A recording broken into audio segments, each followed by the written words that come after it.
रहीम अस्सलामु अलैकुम। प्रोग्राम मुकाबिल के साथ मैं हूं सरवत वलीम। प्रॉफ क्लास्टा आमिर मतीन साहब हमारे साथ मौजूद हैं। मखदूम अली खान वज़ीर आज़म पाकिस्तान मियां मोहम्मद नवाज शरीफ को एहतसाब से बचाकर पतली गली से निकालने में मुकम्मल नाकाम नजर आए। वकील नया, बेंच नया, अल्फाज भी नए, मगर वज़ीर आज़म की तकरीर पर मौक़िफ़ पुराना ही सामने आया। सलमान भट्ट ने वज़ीर आज़म में असम्बली में जो खिताब किया उसे सियासी करार दिया था, लेकिन मखदूम अली खान साहब ने उसे क्या कहा, इसके अलावा जस्टिस खोसा साहब की जानिब से कहा गया कि वज़ीर आज़म के मुताबिक उनकी जिंदगी खुली किताब जरूर है मगर इसके चंद सफ़ात गायब हैं। आज की प्रोसीडिंग पर तफसील से बात करेंगे। इसके साथ साथ 2 रोज पहले सुप्रीम कोर्ट में रहमान मलिक की रिपोर्ट पर शरीफ खानदान की मनी लॉन्ड्रिंग के मरकजी किरदार जावेद कयानी से मुतालिक आपको तफसीलन हम बता चुके हैं।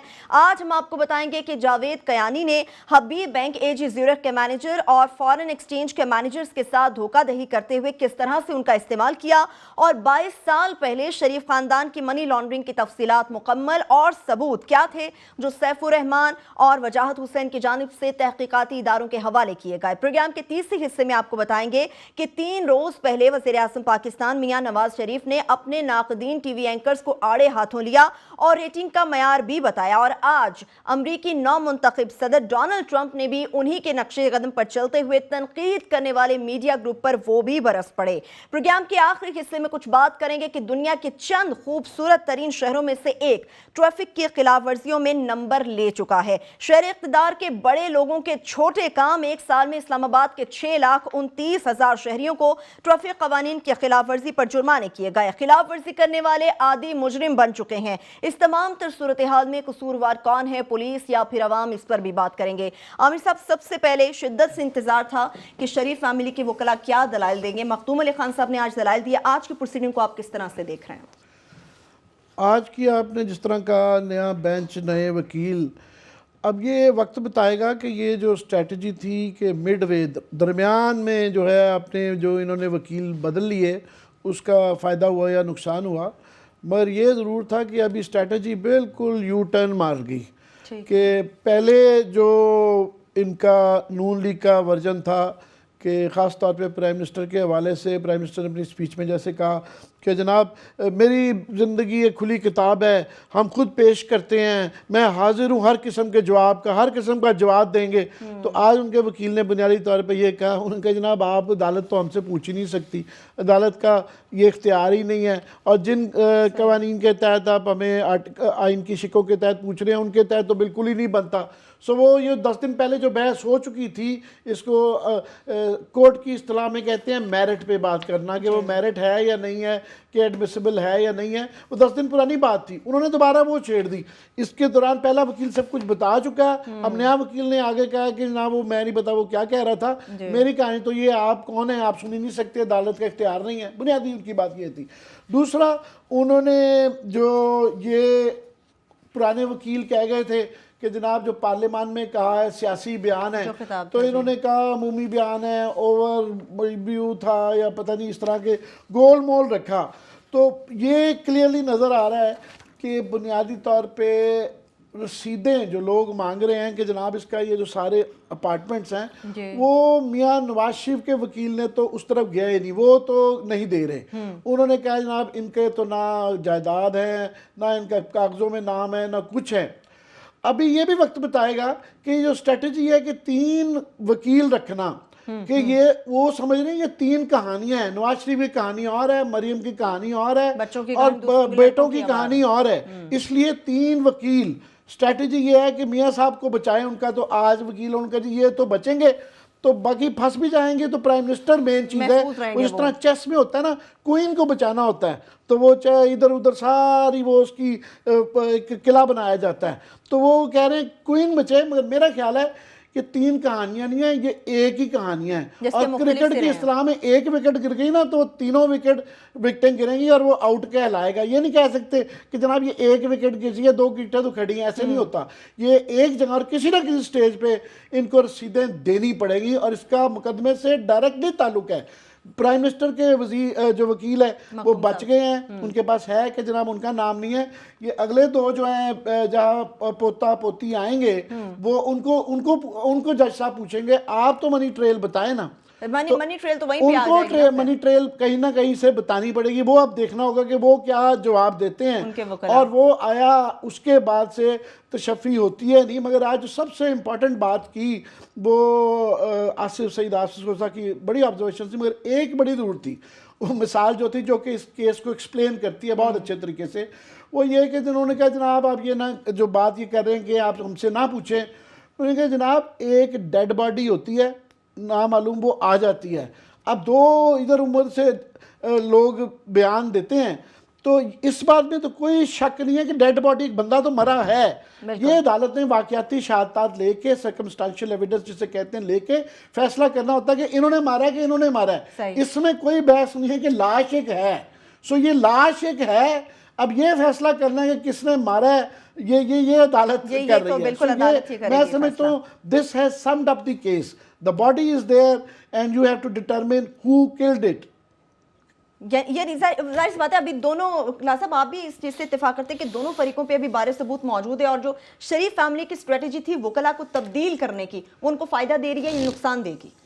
मेरा ख्याल है अब तक की जो प्रोसीडिंग अब तक हमने फॉलो की हैं, एक चीज़ तो आपको याद होगा मैंने पहले भी कहा था कि जजेस जो हैं बड़े इंटेलिजेंट जजेस हैं, ऑनरेबल जजेस।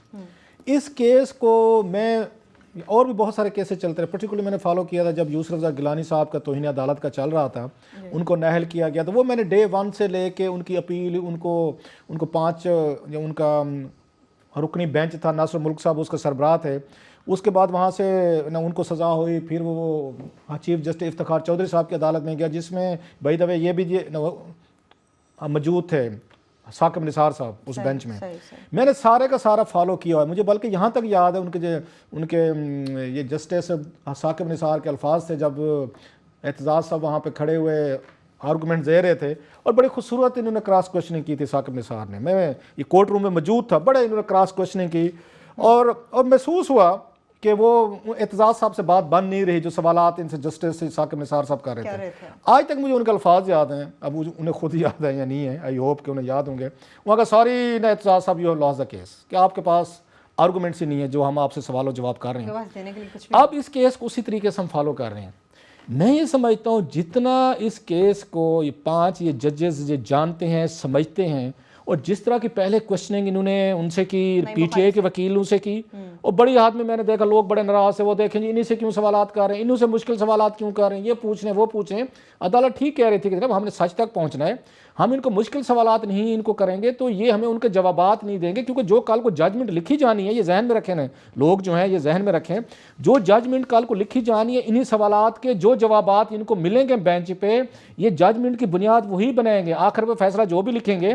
लेकिन जो जस्टिफिकेशंस होंगी वो सारी की सारी वो पीटीआई के वकील की तरफ से जो ये उनको मवाद दिया गया है, गुफ्तगू की गई, आर्गूमेंट्स किए गए हैं, हुकूमत की तरफ से जो अब उनको जवाबात दिए जाएंगे। सो ये जजेस का इनको क्रॉस क्वेश्चनिंग करना, इन पे टफ होना, इनसे पूछना ये बनता है। आज हमने देखा है वो जो लोग समझ रहे थे कि शायद नईम बुखारी साहब पे इन्होंने जीरो इन कर लिया है और सारे सवालात को नईम बुखारी साहब से पूछने हैं, आज मेरा ख्याल है वो जो एलिमेंट थे आज वो बड़े उनको तसल्ली हुई होगी कि सिर्फ नईम बुखारी साहब का ट्रायल नहीं हो रहा था सवाल जवाब में, आज मखदूम अली खान साहब का भी ट्रायल हुआ। इससे टफ जो मैं अब फोर्स ही कर सकता हूँ, इससे ज़्यादा टफ जो है जो सवाल जवाब जो है ना, वो साबिक गवर्नर वो शहद हामिद साहब से, जिनके बारे में फवाद चौधरी साहब एक टीवी शो पे कह रहे थे कि 3.5 करोड़ रुपए की उनको पेमेंट की गई ऑरेंज ट्रेन केस में, 3.5 करोड़ रुपए ये फवाद चौधरी साहब कह रहे थे टीवी पे, उसमें बैठे हुए थे। और लिहाजा वो सारे पेमेंट जो होनी थी ना बच्चों के वकील की, बच्चे नहीं देंगे, उनका कहना यह था वो पंजाब हुकूमत की जेब से चले गए। दूसरा सलमान अकरम राजा साहब, उनको देखते हैं कि वो कौन सा वहाँ पे कोई ऐसी बात बताते हैं।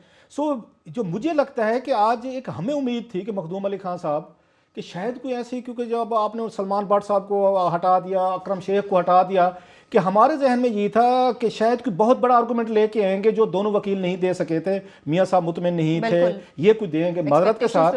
अगर आप टेक्निकल इशू में चले गए हैं ना कि जी के इफ्स एंड बट्स में, तो ऐसे भी नहीं हो सकता। स्पीकर का वो रेफरेंस है, स्पीकर का रूलिंग जो है वो तो फहमीदा मिर्जा ने भी दी थी यूसुफ रज़ा गिलानी के केस में 248 में कि जनाब के गिलानी को आप डिस्क्वालीफाई नहीं कर सकते। पार्लियामेंट की करारदाद भी पास हुई थी अगर आपको याद हो। सो वो जो इस वक्त एक मुझे मखदूम साहब जो हैं इतनी कर सकते थे, अगर बात उसकी एतजाज़ एहसन की मान ली जाए कि जनाब के वहाँ केस में कोई चीज़ ही नहीं है तो वकील क्या करेगा। जो बात ये पहले भी हुई थी कि अकरम शेख साहब इसलिए चले गए या ना सलमान भट्ट साहब कि जनाब इस केस में कोई डॉक्यूमेंट देना, कोई ट्रेल दें, कोई वाकयात दें, कोई हमें चीज़ बताएं, हम अदालत के सामने पेश रखें, वो ही नहीं है। तो फिर उसके बाद आप दुनिया भर के 600 वकील इकट्ठे कर लें, वो फिर ब्रेक ना ले लें, अभी ब्रेक ले लें।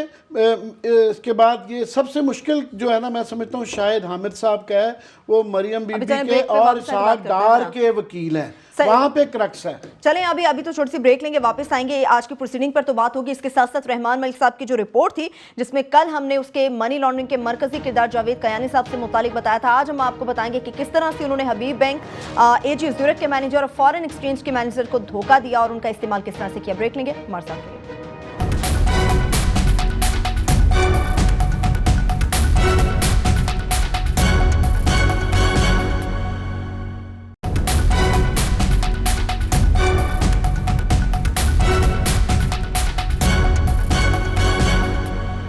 एक बार फिर से प्रोग्राम में हम आपको खुशामदीद कहेंगे। रहमान मलिक साहब की बात करें, क्लास साहब उनकी रिपोर्ट पे तो जाएंगे, लेकिन अच्छा होता अगर आप उन्हें प्रोग्राम के लिए इनवाइट करते, वो बेहतर तौर पे कुछ मजीद बात कर सकते। इतना बड़ा बॉम्बशेल इनकी रिपोर्ट सुप्रीम कोर्ट में और हम भी डिस्कस कर रहे हैं। बड़ा मुश्किल सवाल कर दिया। मैं रहमान मलिक साहब की पिछले जो उनकी रिपोर्ट की ये जो है उसकी तारीफें इतनी कर चुका हूँ, जो कि बनती भी है अन मेरिट मत से, कि जो रहमान मलिक साहब 1994 और 96 के रहमान मलिक साहब थे ना, आई विश कि वह 2016-17 में भी वही रहमान आई विश मतलब मेरी ख्वाहिश है। अब हमारी ख्वाहिशों से दुनिया तो नहीं चलती।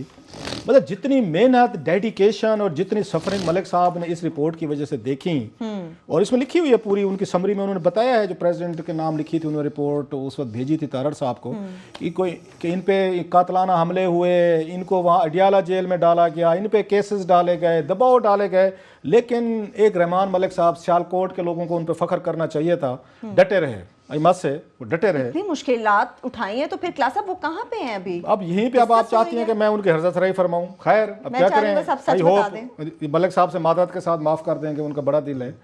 मैंने कल मलिक साहब को मैसेज किया, वैसे मुझे वो चीज़ें भेजते रहते हैं, कहीं तकरीर करेंगे, कहीं पे उनका क्लिप आ जाएगा, कहीं फ़ोटो आ जाएगा, कहीं उनका बयान आ जाएगा, वैसे मुझे व्हाट्सएप पे मलिक साहब भेजते रहते हैं। मतलब ही कीप मी पोस्टेड के क्लास साहब हर्जा सराई ना फरमाया करें, दूसरे लफ्ज़ों में इतने काम कर रहा हूँ।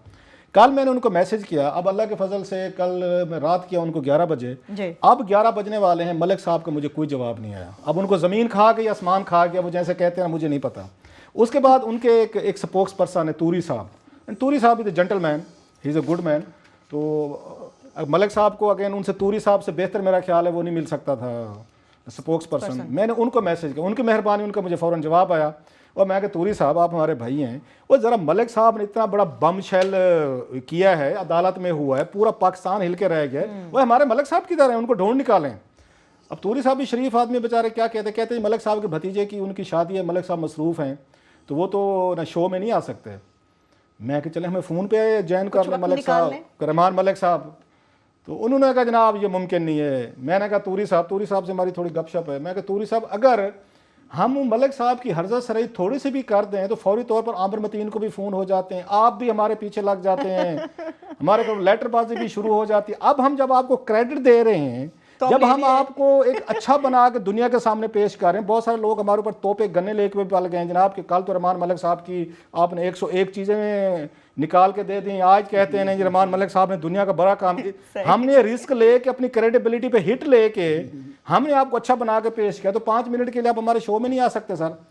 मुख्तसरन जी रहमान मलिक साहब गायब हैं, बिल्कुल एग्जिस्ट नहीं करते। जैसे वो कहते हैं ज़मीन खा गई, आसमान खा गई, उनका कुछ पता नहीं है। मलिक साहब घर पे बैठ के टीवी शोज़ दे के चस्के ले रहे हैं, अपनी तारीफ़ें सुन रहे हैं, मज़े ले रहे हैं। लेकिन हमें से डाल दी जो बात मैंने की थी, आई विश कि ये वही मलिक साहब मलिक वही होते जो 94 से 96 में थे, आज खड़े होते, प्रोग्राम में आते, इस मुल्क के लिए, कौम के लिए, जिसके लिए बड़ा दिल दर्द है उनके बकौल, आज वो बल्कि खुद सुप्रीम कोर्ट ऑफ पाकिस्तान को लेटर लिखते इस रिपोर्ट के साथ कि सर ये मैंने काम किए थे, मैं आता हूँ, मैं आपको आके कोर्ट को असिस्ट कराता हूँ। और रहमान मलिक एक फॉर्मर इंटीरियर मिनिस्टर हैं, इनको जाना चाहिए था, इनको असिस्ट कराना चाहिए था, इनको शोज़ में आना चाहिए था, बात करनी चाहिए थी। आप सिंपल इस वजह से कि जनाब के अब आपके मुकमुका हो चुके हैं, आपने करप्शन पे COD कर दिया। आसिफ अली जरदारी साहब जो हैं वो डॉक्टर आसिम अयान अली को उन्होंने बैठ के बार्गेन करनी हुकूमतों से, मज़ा नहीं आया। रहमान मलिक साहब को मैं उनके उस पर कह रहा हूँ, मलिक साहब मज़ा नहीं आया, सियालकोट के लोगों का एक बड़ा एक आप पे बनता था कर्ज, छोड़ दें पाकिस्तान का बनता था नहीं बनता था, आपने मज़ा नहीं कराया, भाग गए आपने इसको अपने वो क्या कहते हैं एक पॉलिटिकल एक्सपीडियंसी का शिकार हुए हैं, आसिफ अली जरदारी से डर गए हैं आप, नवाज शरीफ साहब से। अगर ये काम करना था, इस रहमान मलिक ने डरना था, तो अपने ऊपर कतलाना हमले क्यों करवा रहे थे? ये रिपोर्टें लिख क्यों के इतनी मुश्किलात उठा रहे थे? जेल में क्या करने गए थे? फिर जब टाइम आया है, जब आपको ये शिकायत थी कि इस रिपोर्ट पे आपने भेजी, उस वक्त के न सदर को भेजी, तारड़ साहब को, आर्मी चीफ को भेजी, चीफ जस्टिस को भेजी, आप शिकायतें करते रहे कि मैंने इतना बड़ा काम किया और कहीं से भी मुझे रिस्पांस नहीं आया। आज आपके रिस्पांस का टाइम आया, हम आपको टाइम देने को तैयार थे, बाकी चैनल टाइम देने को तैयार थे। आज सुप्रीम कोर्ट में आपको खड़ा होना चाहिए था और बताना चाहिए था कि सर ये मैंने सारी तहकीकात कैसे कैसे की हैं, आप जो ढूंढ रहे हैं ना मनी ट्रेल, ये मैं आपको बताता हूँ मनी ट्रेल क्या है सारा, और फ्लैट्स कैसे खरीदे गए थे। आज मलिक साहब के भतीजे की शादी आ गई है।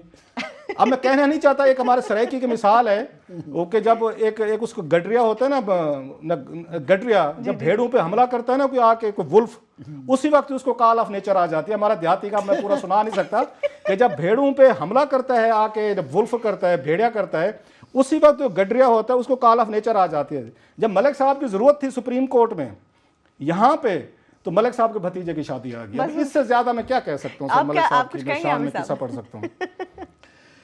ये जो रिपोर्ट है, ये सेल आउट है। इसका जो पैनामा का जो भी रिजल्ट आए, ये रिपोर्ट का मेरा ख्याल ये दोबारा जो निकल आई है ये आसानी से नहीं दबेगी, और ना ही उनका हल्फिया बयान जो इसाक डार साहब का है, जो कि आई ओपनिंग है, जिसके अंदर उन्होंने खुद सबूत दिए हैं, और वो अलिफ लैला की कहानी नहीं है, उसके अंदर पूरी मनी ट्रेल एक्सप्लेन की हुई है, अकाउंट्स दिए हुए हैं, और उसमें अपने आप पे उन्होंने जो जालसाजी के इल्ज़ाम लगाए हुए हैं। मैं तो कह रहा हूँ उसके बाद वो उनका फाइनेंस मिनिस्टर बनना वो मुनासिब नहीं है कि मैंने ये अकाउंट जाली किए और ये किया वो किया। तमाम ही उन्होंने उसमें अपने आप पे फॉर्जरी का इल्ज़ाम लगाया हुआ है, उसमें जालसाजी का, फ्रॉड का, तमाम ही इल्ज़ामात उन्होंने, अगर वो हल्फिया प्लान जो कि अब मान लिया गया, एडमिसिबल हो गया एज एविडेंस कि वो ठीक है, वो सबूत है, तो वो फिर उसके बाद उनका नहीं रहता, वो उस पर वापस केस आएगा। इसलिए कि जो आज आसिफ सईद खोसा साहब ने कहा कि जनाब ये खुली किताब तो प्राइम मिनिस्टर की एक ज़िंदगी है, मगर उस किताब के काफ़ी सारे सफ़ात गायब हैं। शायद इसी केस के सफ़ात गायब हैं। वो सफ़ात जो है ना, वो अगर ये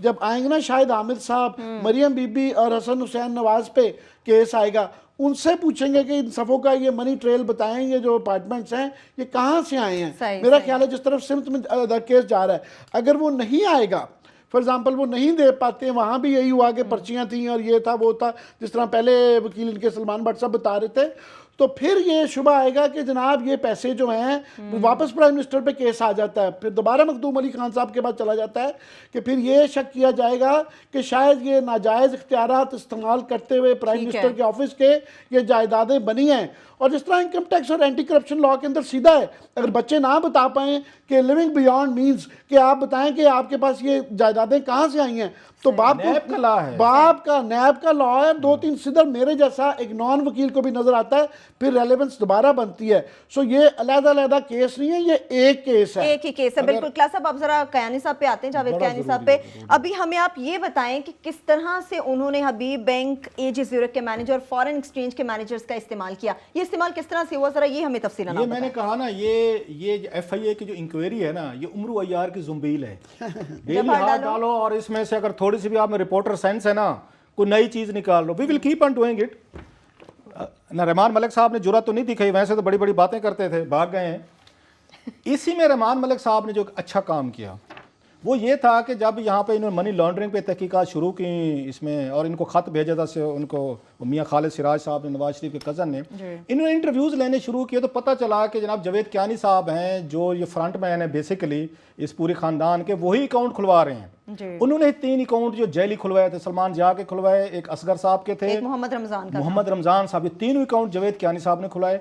अब इसके बाद जब FIA ने इंक्वायरी शुरू की तो बैंक जो ज़्यूरिख के ना इसके मैनेजर हैं लाहौर में, उन्होंने मज़ीद जो 22 साल पहले उन्होंने दी थी, उन्होंने यहाँ उसको FIA को बयान दिया था, उसमें बड़ी खौफनाक चीज़ें जो है सामने हैं, आपको स्क्रीन पे भी नज़र आएंगी।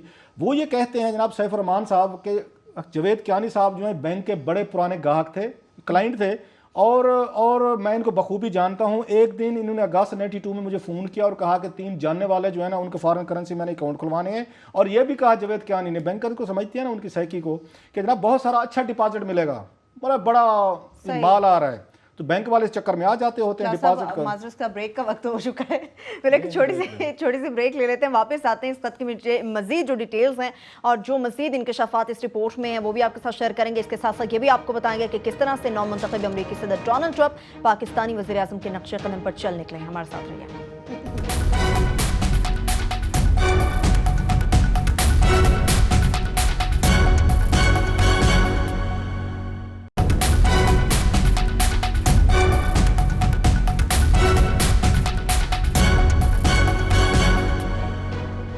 ब्रेक के बाद एक बार फिर से प्रोग्राम में हम आपको खुश आमदीद करेंगे। क्लासेस साहब, जावेद कयानी के धोखे के हवाले से बात हो रही थी। जावेद कयानी साहब जो हैं वो उन्होंने जो उनके साथ, अब साहब जरा बैंक वालों को सारा पता होता है, एक आपस में बैठे हुए हैं, अब ये क्या कहेंगे, बैंक वाले बड़े इनोसेंट होते हैं, उन्हें नहीं पता होता डिपॉजिट कहाँ पे आ रहा है। जावेद कयानी साहब ने फ़ोन किया, उन्होंने साइन कर दिए, ऐसे थोड़ा होता है। जी बिल्कुल। उन्होंने कहा डिपॉजिट देंगे, डिपॉजिट पे उनके मुंह में भी पानी आ गया कि पैसा आ रहा है, तो हमें क्या पता। बैंक को इससे ज़्यादा क्या चाहिए। इन्होंने क्या काम, कहाँ पे बैंक मिल गया इनके साथ। इन्होंने बैंक वालों ने जो है फॉर्म जो थे डिपॉजिट, इन्होंने जो अपना अकाउंट खुलवाना था फॉर्म भेज दिए, जिस पे कयानी साहब ने अपने दस्तखत करके, जो वही हम बात कह रहे, तीनों जेल अकाउंट खोल दिए और बैंक वालों ने उस पर एक्सेप्ट कर लिए। अकाउंट नंबर भी लिखे हुए हैं सारे, आप स्क्रीन पे पढ़े होंगे।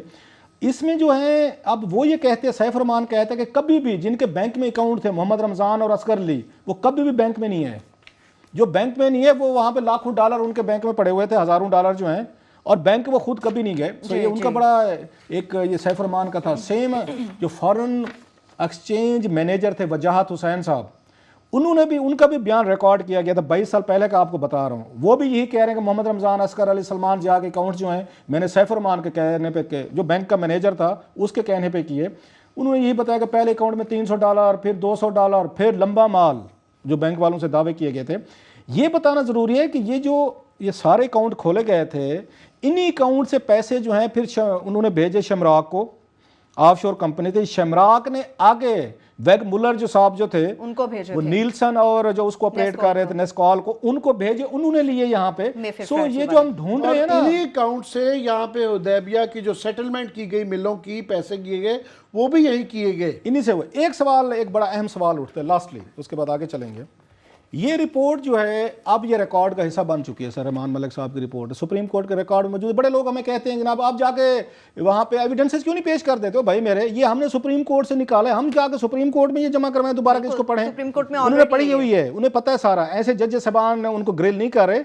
ये हमें ताने मत दिया करें, ये सहाफ़ियों का काम नहीं होता अदालतों में जाके वो ना केसेस लड़ें। हाँ, अदालतें हमें बुलाएं कि रऊफ साहब आपने ABCD कहा है, गलत कहा है, सही कहा है, या साबित करें। Yes we will go. हम नहीं, 5 दफ़ा पहले मैं सुप्रीम कोर्ट पेश हुआ हूँ, बुलाया था मुझे उन्होंने।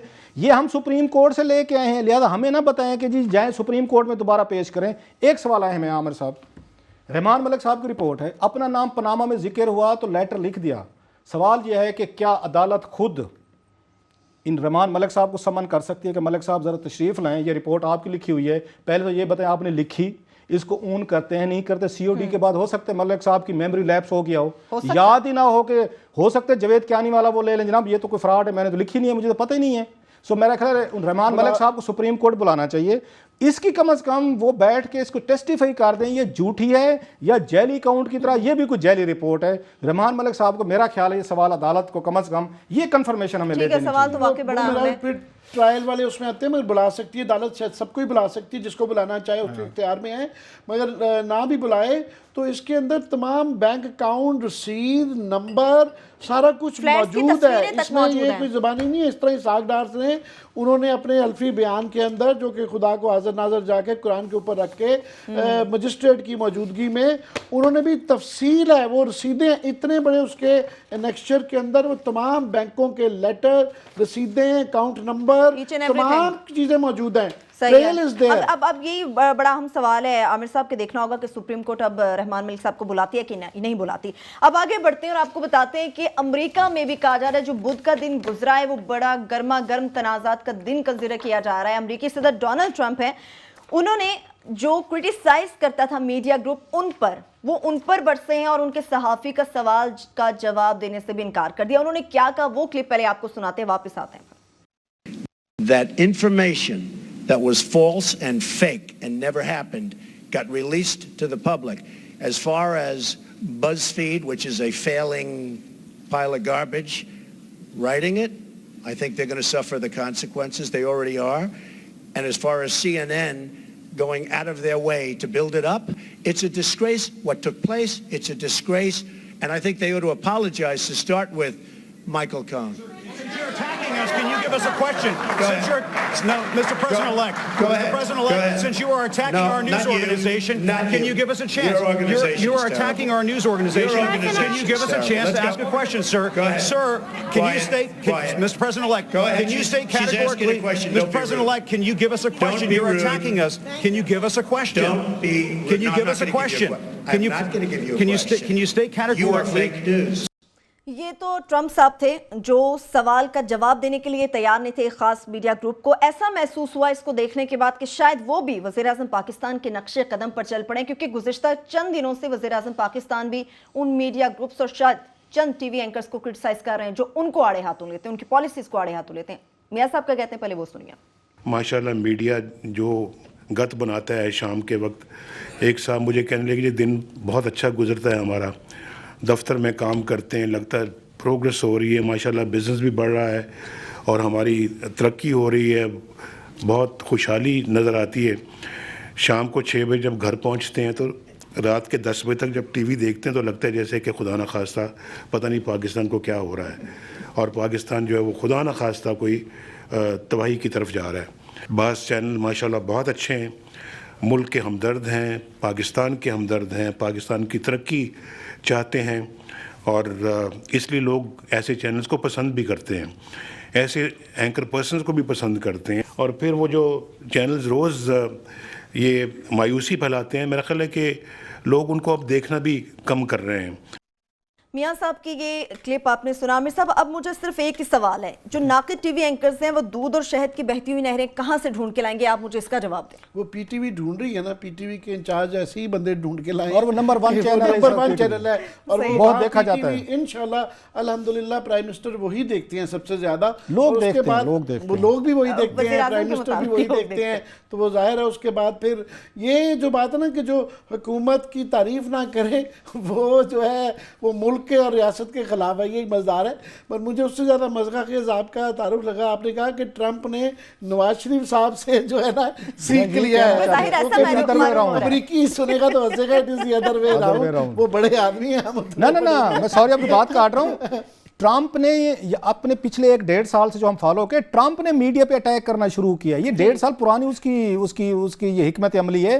मियां साहब को किसी ने मशवरा दिया है कि आप वही वाली चीज अब बारो करें, अपने मीडिया पे अटैक करें। मियां ट्रंप 1 साल से कर रहे हैं। पहले ऐसे ही होता था, एक पुराने मियां साहब का हमेशा से ये रहा है कि या आप उनके जर्नलिस्ट हैं या दुश्मनों के हैं, दरमियान में नहीं होते। मैं जफर अब्बास साहब डॉन के एडिटर हैं, ये 90s की बात है, एक दफ़ा असम्बली में कॉरिडोर्स में जाते जाते प्राइम मिनिस्टर आगे उन्होंने एकदम रोक के कहा, यार मुझे एक बात समझाए, मुझे आपका पता ही नहीं चलता कि आप किस तरफ हैं। तो जफर अब्बास ने कहा, जी ये तो हम कॉम्प्लीमेंट के तौर पे लेते हैं, अगर आपको नहीं पता चलता, that's our job, that's how it should be, कि हम इधर के या उधर के नहीं हैं, बस अपने हैं, पहली बात। दूसरा, प्राइम मिनिस्टर भी इस तरह जिस तरह ये ट्रंप साहब गुस्सा कर जाते हैं ना, इनकी भी एक दफ़ा आदत है। शाहीन साहबाई साहब जो कि न्यूज़ के एडिटर थे, अभी सुन रहा है, वो भी अभी और भी किसी जगह एडिटर लग रहे जा रहे हैं, उन्होंने अपने ज़माने में एक दफ़ा क्रिटिकल सवाल कर लिया था, प्राइम मिनिस्टर उस वक्त नहीं थे, मगर देखते रहे, फिर घूरते रहे, फिर उसके बाद का आ जाते हैं पीपल्स पार्टी वालों से सवाल पूछ के, और फिर वॉकआउट करके चले गए मियां नवाज शरीफ साहब, जो है ना, ये बड़ा मशहूर वाक़या है उस ज़माने का।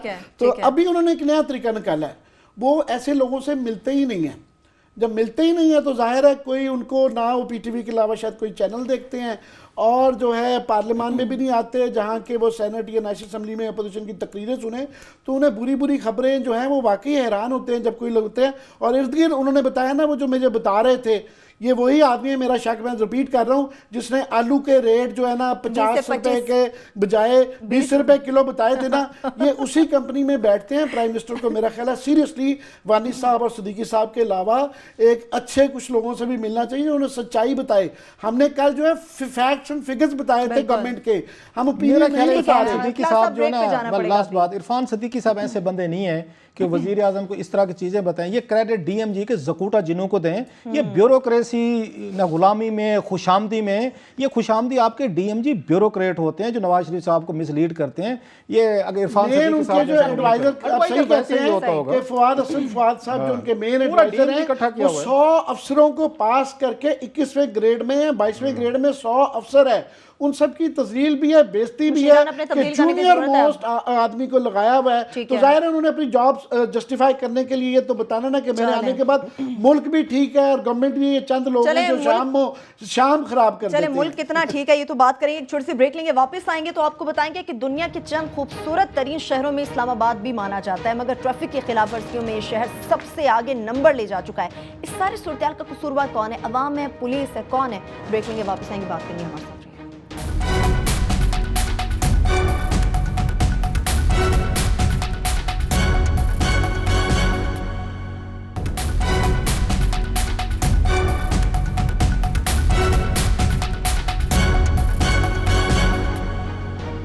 ब्रेक के बाद एक बार फिर से हम आपको प्रोग्राम में खुशामदीद करेंगे। क्लासेस साहब, इस्लामाबाद शहर की तो बात करेंगे कि इतने बड़े पैमाने पर जो ट्रैफिक कानून की खिलाफ वर्जी और उसका कसूरवार कौन है, लेकिन जो पीएम साहब अपने नाक़िद टीवी एंकर्स के हवाले से बात करते हैं उसको आप किस तरह से देख रहे हैं? दो चीज़ें मैं जल्दी से कह दूँ। मुझे याद आ रहा है 2002 में हम कराची गए थे, ट्रेनिंग के लिए ले गए थे, बहुत सारे सहाफ़ी थे, कुछ लाहौर से सहाफ़ी भी आए हुए थे। हम दोपहर का खाना खा रहे थे, और लाहौर के एक बड़े सहाफ़ी ने कहा, उन्होंने कहा जनाब कोई बात तुम्हें ये खबर लेने के हवाले से हुआ। उन्होंने कहा जनाब जब तक इनसे हम वो ना लें, पैसे ना लें और इनसे लिफाफा ना लें तो हमें ख़बर नहीं मिलती। 2-3 जो हम बैठे हुए थे वो चौंक पड़ूंगा कि ये कौन सा खबर लेने का तरीका है। तो उन साहब ने फरमाया, उन्होंने कहा जनाब कि अगर आप इनसे लिफाफा नहीं लेते तो ये आपको अपना बंदे नहीं समझते, आप पे भरोसे नहीं करते, आपको खबर नहीं मिलती, आपको अपने करीब नहीं आने देते, लिहाजा हमें लिफाफा लेना पड़ता है। मैं कि अल्लाह अकबर, इससे ज़्यादा बेहतर इससे ज़्यादा क्या कहा जा सकता है? मैं मियाँ साहब को थोड़ा सा बता दूँ कि जमहूरियत एक पैकेज है, या तो बादशाहत में चले जाएँ, सऊदी अरब के लिए अप्लाई कर लें, बादशाहत कर लें, कोई बहरीन में कर लें, कुवैत में कर लें। अगर पाकिस्तान जैसे मुल्कों में जैसी भी गंदी बुरी अच्छी जमहूरियत है उसकी कुछ SOPs हैं, स्टैंडर्ड ऑपरेटिंग प्रोसीजर्स, पूरी दुनिया में। अभी देखें दुनिया का पावरफुल प्रेसिडेंट था, लड़ रहा था, उसको इतनी जरूरत नहीं है CNN को बंद कर दे। वो CNN ने उसकी ऐसी तैसी करके रखी हुई है, या उसने रिपोर्टर आके गले पड़ गया, उसने कहा नहीं आप हमारे इदारे पे हमला कर रहे हैं, अटैक कर रहे हैं, मेरी बात आपको सुननी पड़ेगी। उसने कहा मैं नहीं सुनता। ये जमहूरी मुल्कों में इसमें ट्रंप की बेइज्जती हुई है, उस रिपोर्टर की नहीं हुई। रिपोर्टर की नहीं, मैं मियाँ साहब ये बता रहा हूँ, अगर आप इस मुल्क में रूल करना है ना, आपने एक SOP क्या है? जमहूरियत है, पार्लियामेंट या आपकी गवर्नमेंट है, आपके कॉन्स्टिट्यूशन में कुछ राइट्स मीडिया को दिए गए हैं, आपको फ्रीडम ऑफ स्पीच दी गई है। ये राइट्स फिर आपको एक्सेप्ट करने पड़ेंगे, आपको मीडिया को ईवल फोर्स के तौर पर डाइजेस्ट करना पड़ेगा। बिल्कुल। अगर आप समझते हैं कि हमारे जैसे बदखा बैठे हर्जा सराई करते हैं, कोई असर नहीं होता, तो आपको उसका नोटिस लेने की क्या ज़रूरत है? इग्नोर करें, हमें मरने दें अपनी मौत। उसकी क्या कहते हैं, अगर कोई आपको नोटिस नहीं कर रहा, आप ये कहते जो लोग आज आपकी तारीफें करते हैं, इन्हीं को आपने हथकड़ियां भी तो इन्हीं को लगवाई थी ना आपने। बिल्कुल। 1998 में किसको रात को लाहौर से घर से उठा लिया गया, जो आजकल फरमाते हैं कि जी सहाफ़ियों को हथकड़ियां लगनी चाहिए। बाकी छोड़ें, उनका 1998 वाला सर, वो किसी दिन वो फ्राइडे टाइम्स वाला एडिटोरियल तो पढ़ के लोगों को सुना दें, जिसमें खुद इन्होंने इन्हीं फ्लैट्स के बारे में क्या लिखा था। सो मियाँ साहब खुशामदियों से बचा करें, जो तनकीद आपको करते हैं आपके दोस्त होते हैं। अगर आपकी गवर्नेंस बेहतर होगी, आपकी हुकूमत बेहतर होगी, तो वोट आपको मिलने हैं। कोई हम लोगों ने वोट लेने जाना है, कोई हमने वजीर आज़म बनना है, हमने वजीर बनना है, हमने कोई जाकर PTV पे लगना है, या हमने पैमरा लगना है, या हमने किसी और पोजीशन लेनी है। हम आपको मदद करते हैं, ये इश्यूज हैं, इनको हल करें, इनको ठीक करें, इंप्रूव करें, तो आपका फायदा है ना। आप लोगों को कह सकते हैं हेल्थ और एजुकेशन इनके सबसे कमजोर पहलू हैं। दिन रात लोग तड़प रहे हैं पूरे पाकिस्तान के अंदर, उसके इश्तिहार चला के ये इमेज नहीं क्रिएट किया जा सकता कि जबरदस्त काम हो गया। अपने नाक़दीन जो होते हैं वो आपको गवर्नेंस में मदद करते हैं। आपको तो हमारा थैंक यू कहना चाहिए था कि जनाब आप रोजाना में कुछ चीजें बताते हैं जो मेरी नजर, ये ज़कूटा जिन में मेरे तक रिपोर्ट्स नहीं आने देते, सब कुछ अच्छा है। जो रेट आपको 50 का 25 रुपए बताएं, वो आपके दोस्त हैं, या हमारे जैसे लोग आपके दोस्त हैं जो आपको बताते हैं कि सर ये फलां एरियाज में चीजें गलत हो रही हैं, इन पे आप थोड़ा सा एक्शन लें, इन बाबूस को, ज़कूटा जिन्नू को और अपने वजीर जहां पे लैप्सेस हैं उनको ठीक करें। वी आर योर फ्रेंड्स, हम आपकी मदद कर रहे हैं। आप तो वहां पे हमें कह रहे हैं जनाब के ये बड़े इनके रेटिंग, हमें रेटिंग के लिए ना हम शो करते हैं। रेटिंग का एक बता दूं मैं कि journalism without impact is zero.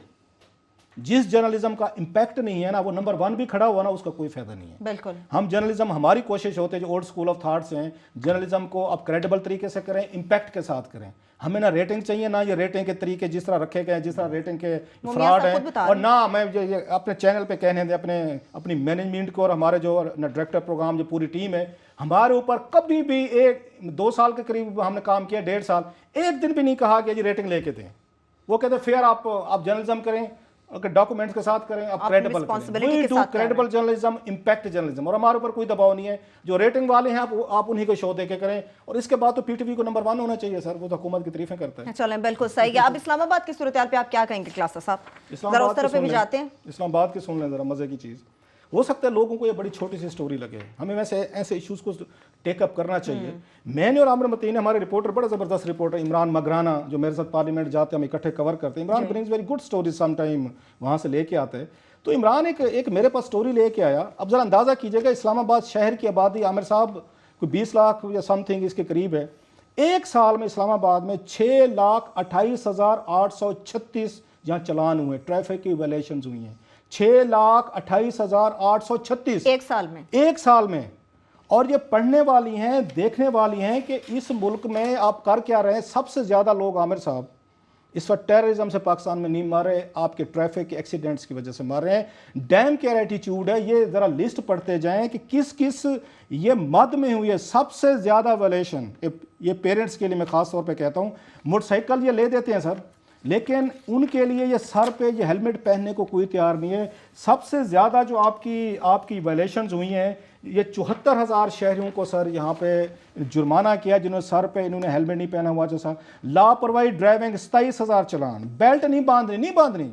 जो काम पुलिस वाला कह रहा है ना, हमने समझ लिया कि मेरा दुश्मन है पुलिस वाला, मैंने इसको उलट करना है, मर जाना है।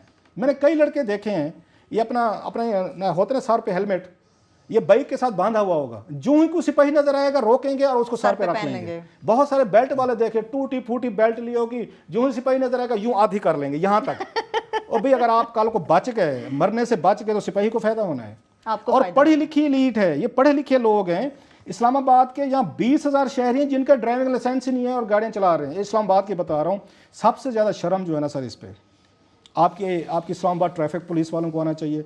धड़ाधड़ आप लोगों को लाइसेंस दे रहे हैं। इसमें बहुत सारी ऐसी, आमिर साहब कोई इन्होंने 32 के करीब इन्होंने यहाँ पे वायलेशंस को इन्होंने पॉइंट आउट किया है। 32 इनमें से मैं आपको कह सकता हूँ 30 वो हैं जो ड्राइविंग आपको लाइसेंस देते वक्त इनको ट्रेन करके भेजना चाहिए था। तो कसूरवार फिर कौन है क्लासा, पुलिस है या अवाम में? कौन कसूरवार है? अवाम तो मरने के लिए तैयार है। वो यहाँ 70-80 हज़ार रुपए का वालदैन, एक उनको स्कूटर और उनको एक मोटरसाइकिल ले देते हैं। 1,000 रुपए का उनको हेलमेट लेके नहीं देते। नंबर 1 मेरा ये ख्याल, एक मेरी इस पे तजवीज़ है कि आप जितनी मोटरसाइकिल की एक लॉ लाना चाहिए इनको, पार्लियामेंट में, सेनेट में ले आएँ, वहाँ पे कोई अच्छे लोग हैं, सुन लें कि कोई मोटरसाइकिल नहीं बिकेगा जब तक उसके साथ हेलमेट आप नहीं देंगे। उसको पैकेज में शामिल कर लेना। 75,000 का मोटरसाइकिल है तो 76,000 76.5 कर लें भाई, उसको लाजमी करें। मेरे अपने गांव में 4 जवान बच्चे जो हैं उनकी डेथ हुई एक्सीडेंट की वजह से कि उस पर गिरे हैं और उनका सर जा लगा है। हेलमेट से थोड़े से बच जाते हैं। इसमें ऐसी ऐसी चीज़ें हैं कि हमारी आवाम ने समझ लिया है। ये इस्लामाबाद है सर, मॉडल शहर है। इस्लामाबाद ट्रैफिक पुलिस को इस पे शर्म आनी चाहिए। इनको फख्र नहीं करना चाहिए कि 6,20,00,000 रुपए जुर्माना जेब में डाल के 6,28,000 वायलेशंस हो रही हैं। It's a shame for Islamabad traffic police. ये उनके लिए शर्म की बात है कि लोगों को एजुकेट नहीं किया, लोगों को आपने उनको मजबूर नहीं किया। इस्लामाबाद बताएं, जुर्मानों में क्या इजाफा होना चाहिए अगर इन चीज़ों को रोकना है? जुर्मानों में इजाफा करके करें, जैसे करें, इसको बेहतर लोगों को एजुकेट करना चाहिए। और ये अगर मॉडल इस्लामाबाद की पुलिस पूरे पाकिस्तान में अभी भी सबसे बेहतरीन है, उसका मॉडल पुलिस का ये हाल है और ये शहर का हाल है, तो इससे अंदाजा लगाया जा सकता है कि पूरे पाकिस्तान का क्या हाल है। सर 30-40 लोग एक्सीडेंट्स में कि इस दहशत गर्दी से लोग इतने नहीं मारे जा रहे, क्राइम से नहीं मारे जा रहे, उससे डबल लोग जो है एक्सीडेंट्स में मारे जा रहे हैं। और ये जो है ना, मैं एक और मेरा इससे रिलेटेड है, मुझे वो अगर इजाजत दें आप, बिल्कुल, कि पाकिस्तान में जो तमाम पॉलिसी बनती है, पंजाब में ख़ास तौर पे, वहाँ पे पेडेस्ट्रियंस के कोई राइट नहीं है। वो जो पेडेस्ट्रियन बेचारे मारे जाते हैं, तमाम वो अमीर लोगों के पॉइंट ऑफ व्यू से कार ड्राइवर्स के लिए सारी पॉलिसी बनी है कि कोई फुटपाथ नहीं बनती, जो स्पेशल लोग हैं उनका कुछ नहीं बनता। ये भी बड़ा इंपॉर्टेंट रह जाएगा। इस्लामाबाद में 6,000 कम उम्र बच्चों का ड्राइविंग पे ये चलान हुआ है। उन वालदैन को मेरा ख्याल है उनको गिरफ्तार करना चाहिए। मैं अगर होता ना यहाँ का कोई, अगर मैं 6,000 वालदैन को गिरफ्तार करता कि बच्चों को अपने गाड़ी कैसे चलाने दी है। आगे सुने, यहाँ पे 26,500 लोगों ने यहाँ पे आके रेड सिग्नल तोड़ा है। ये पढ़ा लिखा शहर है, इनको हम लोगों को शर्म आनी चाहिए कि रेड सिग्नल पे नहीं रुकते। 26,000 अपने बच्चों, और इसमें 42,000 गलत जगह पे पार्किंग की है। 6,000 कम से इन बच्चे जो हैं उन पेरेंट्स उनको गाड़ियां दे दें, सड़कों पे चले के ड्राइव करें ये जाके। क्रिमिनल एक्ट है और इनको सही गिरफ्तार है। होना चाहिए। मेरे पास में होता मैं इन 6,000 को गिरफ्तार बिल्कुल, ये करता। ट्रैफिक कवानीन की जो खिलाफ वर्जियां होती हैं उसके बाद तो सिर्फ एक ही मिसरा याद आता है, उसे मैं कैसे बचाऊं जो खुद डूबना चाहे। इसके साथ ही प्रोग्राम अपने इख्तिताम को पहुंचता। अपना बहुत सा ख्याल रखिए। खुदा हाफिज़।